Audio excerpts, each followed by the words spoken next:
ससुराल का घूंघट।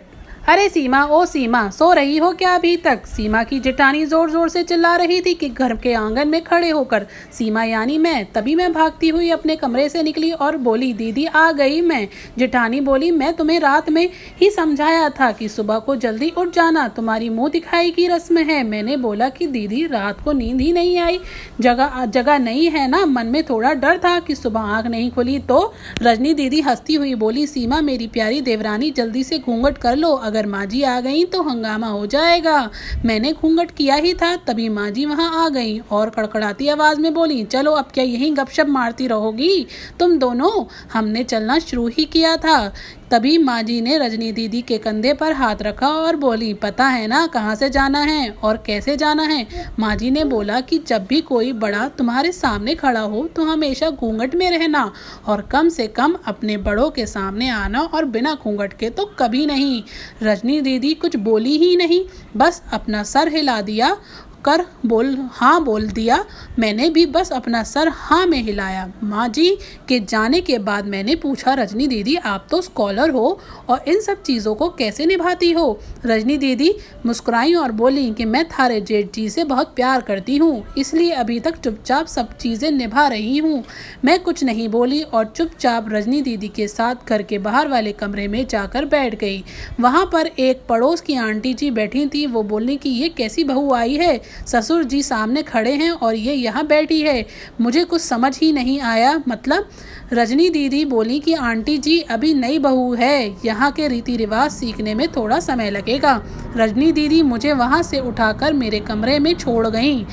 6 महीने यूं ही छोटी छोटी चीज़ों में बीत गए। फिर एक दिन मैं मोहित के साथ साड़ी लेने गई। मोहित का फ़ोन आया और वो दुकान से बाहर बात करने चला गया। साड़ी की दुकान पर बैठकर होकर साड़ियाँ देख रही थी।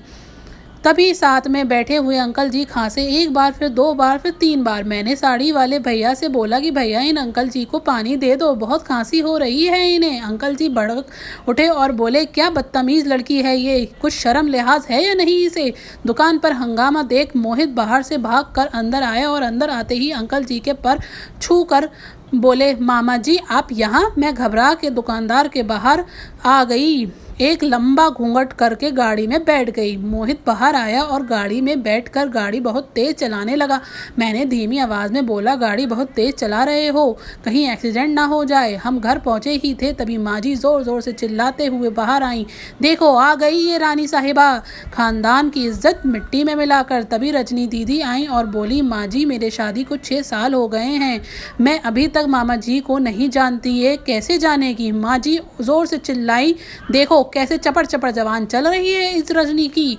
कभी मोहित सब की बात काटते हुए बोले कि माँ ये दोनों सही बोल रही हैं, अगर ये हमेशा घूंघट करके रहती हैं तो ये मामा जी को कैसे पहचानेंगी? और माँ आज मामा जी के फ़ोन पर तुमने पूरे घर की शांति को भंग कर दिया है।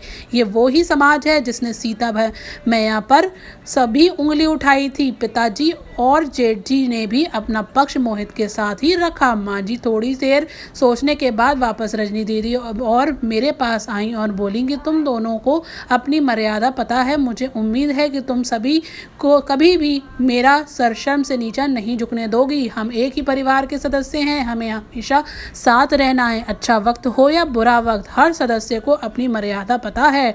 माँ जी ने मुझे और रजनी दीदी को गले लगा लिया।